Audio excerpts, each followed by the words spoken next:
Thank you for joining us for this Newnan-Coweta Chamber of Commerce special forum for the 2024 primary runoff for Georgia's 3rd Congressional District, coming up on Tuesday, June 18th. This forum is hosted by the Newnan-Coweta Chamber of Commerce with thanks to our advocacy sponsor, AT&T. Our conversation here features 2 candidates for U.S. House of Representatives, Georgia District 3 in the Republican primary. Mike Dugan of Carroll County, Brian Jack of Fayette County. Both of them are here. We appreciate you both being here, and both have emerged as the top 2 vote getters in a 5-man primary in May. And the winner of this runoff will go on to face the Democratic nominee to replace retiring Representative Drew Ferguson in November. So again, thank you both for joining us here at the Central Educational Center. Thanks to CEC for filming this forum and for providing the live stream for this event. The Chamber of Commerce is a nonpartisan organization, does not endorse candidates for office. Questions have been submitted by Chamber members and apply equally to both of our candidates. The forum's format allows each of our candidates a 2-minute opening and then 2-minute closing statement. Our candidates are going to have up to 1 minute to respond, each of them, to a series of questions. And after the second candidate gives his answer to a question, a 30-second rebuttal will be allowed if they choose. Candidates will be signaled when they have about 10 seconds remaining and may finish their sentence. Of course, when their time is up, we will also alternate who goes on each question. But we'll get right to our forum tonight, and we're going to start with opening statements. I want you both to tell us a little bit about yourself personally and professionally, why you're running for U.S. Congress, and what personal qualities do you think you best bring to this race and to this position to represent Georgia's 3rd Congressional District. Brian Jack, we'll start with you for our opening statements. Sure. Well, thank you very much for having me, and I want to congratulate the CEC students who are putting this on. A very momentous thing for me, but one of the first things I did in this campaign, I came by and had a chance to tour the CEC, and I'm very proud of what this community's been able to achieve. If you look at the history of it, in the 90s, in the late 90s, the community saw there was a need. Students were graduating from the school system, and they wanted to better prepare them for a changing workforce, a changing and dynamic industry that was coming upon the county. So it was special to see that that the community came together, founded this College and Career Academy, and as you well know, 53 examples of it across the state have sprouted up because it's so successful. So I congratulate Mark, the students, and everybody else for putting on this tonight. As you noted, my name is Brian Jack. I'm from Peachtree City, Georgia, and I had the privilege of starting my career at the most local level at the Peachtree City Hall. I worked in the city planning office, worked for the mayor, and I think at that point, I certainly understood that local government must be accountable to the people, and that's a lesson that I took with me over the next decade within my career. I had the privilege of linking up with President Donald J. Trump. I joined his campaign in March 2016, and the rest is history. I spent the last 8 years working for President Trump. I worked in the White House from the first to last day of his administration as the White House political director, and working closely with him, I helped him secure the border. I helped him pass the largest tax cut in American history, and I helped him appoint and confirm conservative judges in the United States Supreme Court. Those lessons that I learned, the values of that movement, which so align with our congressional district, I think are imperative as we consider who we want to elect to serve us in our next congressional election. And I'm proud to have earned 47% of the vote in the runoff, and I'm looking to do in the primary, and I'm looking to grow my campaign in the runoff, and I'm privileged to be here today. Thank you very much. Thank you, sir. Mike Dugan, your opening comments. Yes, thank you. Again, thank y'all for letting us be here in this great facility. And a point of pride, my company built this facility. So that's nice to be back into this was the first one in the state that was actually built. And we've had the opportunity to build several more since then. So it's good to come back and actually have a conversation with y'all in a place that we built. This is a big race. It's a big decision for our local voters to make. You had the 5 candidates, actually 6 on the ballot, but 5 that were running all the way through, and they were all conservative. They were all shared a lot of the same values, and you would see a 30,000-foot view of what our stances were, what we believed in, why we were the best ones to be selected to represent you in Congress in the 3rd Congressional District. Now what I want to talk about is a little bit of the differences between us. I mean, both Brian and I feel strongly that we should have a strong national defense, a strong national security. One of the differences is I actually served for 20 years, 2 months and 4 days to ensure. So I have a deeper understanding of what it takes, what the requirements are, and what the men and women that are serving our nation go through every day. We talk about the importance of respecting and supporting our first responders. I have been a first responder. When I was in grad school and college, I actually volunteered with the Carroll County Fire Department as an underwater rescue diver. We also talk about the importance of the strong business community that enables our manufacturing industry, our agriculture, whatever manufacturing or whatever type of industry it is, to be able to support their families and their future. I have been there. And we talk about helping create policies. I actually delivered those policies. I was the one who cast the vote. So if we're going for experience, I think I'm the right man for the job. Thank you. All right, thank you, sir. And thank you both for those opening comments. We'll get on to a few questions. Ask you a general question, both of you, and we'll start with you first, Mr. Dugan. Y'all have both been campaigning for some months, meeting District 3 voters. In your experience, what issues are most on their minds, and why do you think you've emerged as a vote leader in the May primary? You first, Mr. Dugan. Some of the things we've talked about already, strong national security, and that includes the border. And the border is not just a national security issue. It is a national, but it's not just that. It's also a local law enforcement issue. As you know, a vast majority of the fentanyl that's coming into our nation that is impacted negatively every community in our nation, in our state, and here in our community is coming across that border. It's a national security issue, and we've caught hundreds of people on the terror watch list coming across, and that's the ones we've caught. It is, it's way past time that we secure the border down there, and it has had even though it's in Texas, it has had a local impact on every one of us here, and it's on the mind of everybody here. That and the economy. So those two things, when you put them together, wherever I go, regardless of the group that I'm speaking to, those two things are going to come up during the conversation. Thank you, sir. Same question to you, Mr. Jack.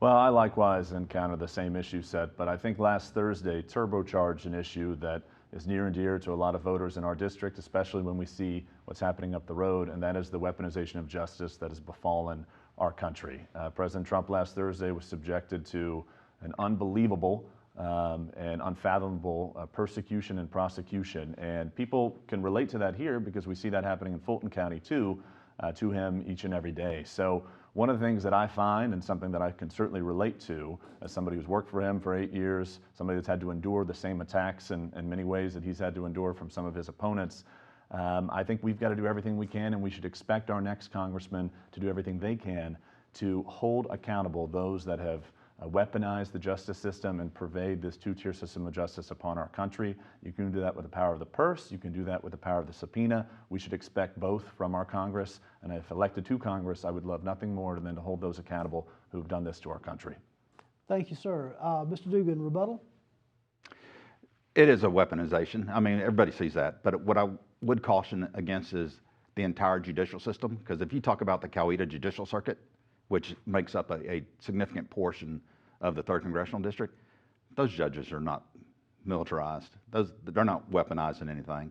So we got to target the right audience, and that's the Biden DOJ justice system. To put it in the finest terms, is who we need to make sure we hold accountable. All right. Thank you, sir. Mr. Jack, rebuttal? No, I'm all good. Thank you. Move on to our next question.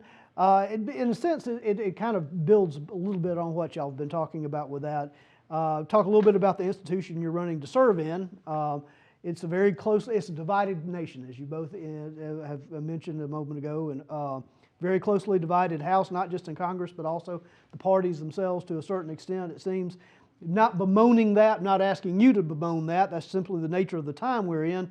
But if you are elected and serve in those circumstances in the U.S. House, what do you think would make you the ideal congressman to represent Georgia's District 3? How would you balance the demands of that divided House and the needs of District 3? Mr. Jack, we'll turn to you first. Sure. Well, I would build upon my experience as President Trump's congressional liaison over those 4 years in his administration. My job was to work with Congress to pass his agenda. My job was to build public opinion support for his agenda, and I think that the results speak for themselves. We had the most secure border in the history of our country. We had the greatest economy in the history of our country, and we actually appointed and confirmed judges to interpret the Constitution as written. And I was privileged to work with both the House and the Senate to ensure that we passed his agenda. And it was tough. There were a lot of times that doubt crept in and wondered whether or not we could truly be effective at that. But I put my head down. You never saw my name in the headlines because I thought it was best to do the job in front of me, and that was the job of the American people, making sure that we had that America First agenda navigated through Congress, passed by Congress, enacted into law by President Trump. So I would build upon that experience and the respect that I developed with both chambers in the House and Senate to ensure that we can pass an agenda that works for our congressional district and the people of Georgia. Very good. Same question, Mr. Dugan.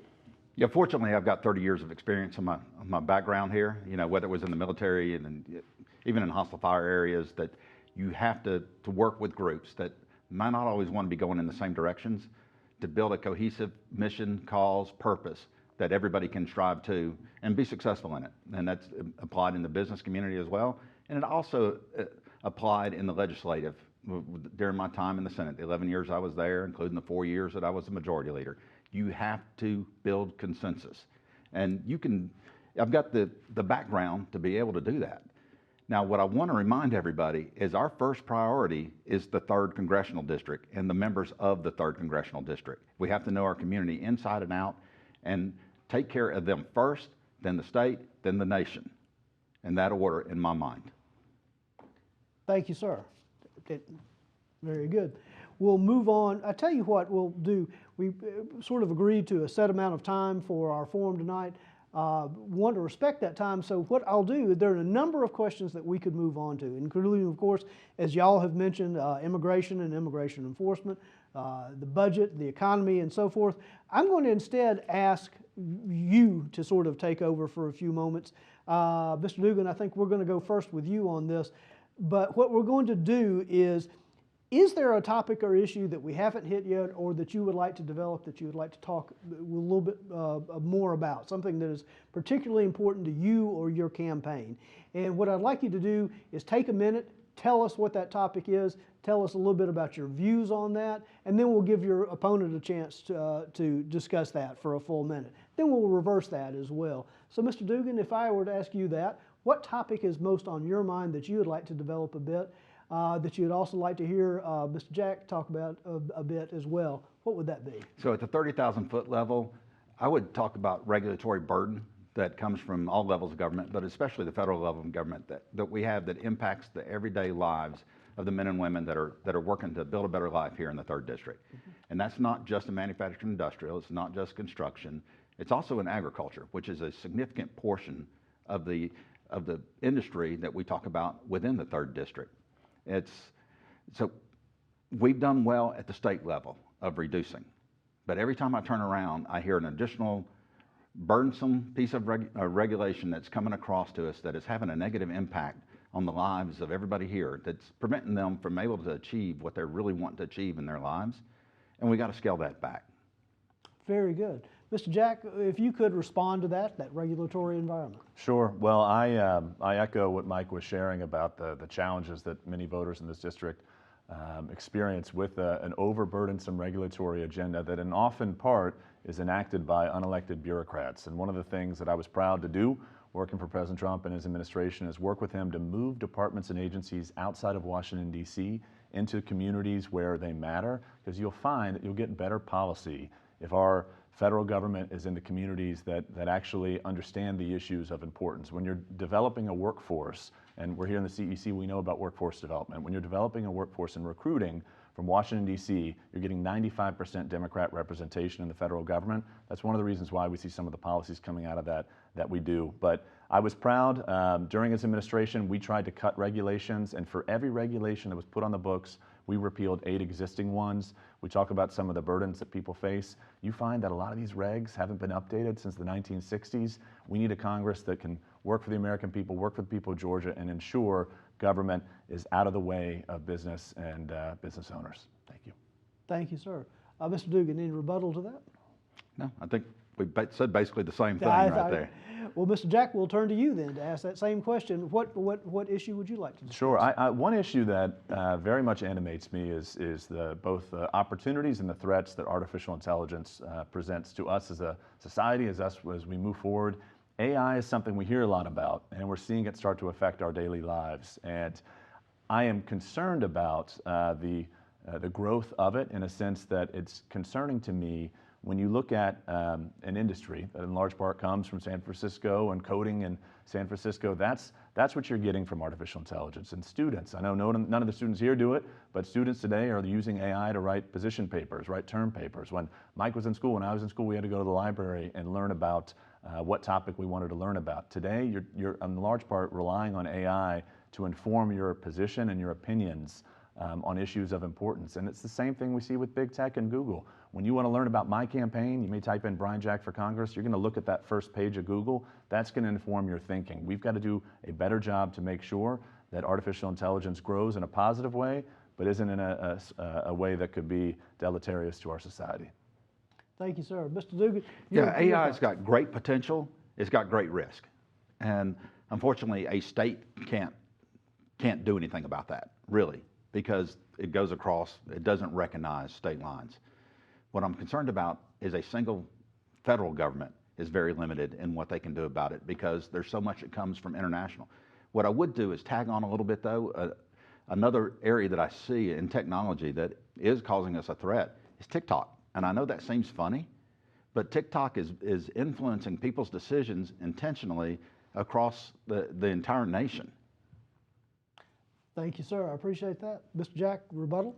All good. Thank you. We'll go on to our closing statements then, gentlemen, 2 minutes each. We're just going to go back to our opening pattern, and Mr. Jack, we're going to ask you to go first, if you wouldn't mind. Sure. Well, I'm grateful to have had this opportunity, and again, to the students, congratulations on a good semester, a good year, and good luck to those of you that are rising seniors, and hopefully you get a chance to do this again many more times in your career as you move forward.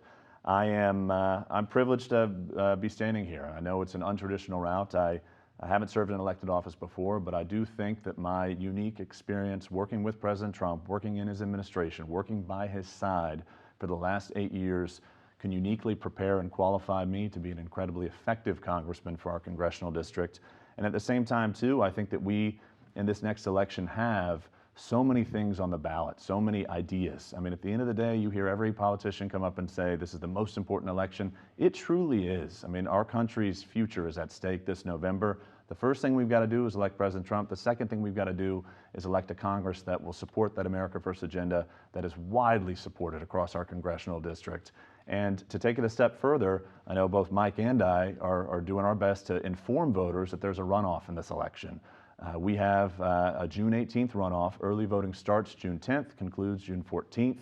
And I think it's in both of our interests to make sure that as many people get out and vote. We owe it to our forefathers that made this country so great. We owe it to our forefathers that bled for this country to give us this right to stand here on a wonderful evening in front of you all and to talk about issues, to freely have conversation, to respect one another, and to go out and vote. We owe that to them, so I encourage each and every one of us and your friends and your community to get out and vote. Early voting concludes June 14th, and if you can't make it to the polls, absentee balloting concludes, your request to request an absentee ballot concludes this Friday, and Election Day is June 18th. Thank you very much.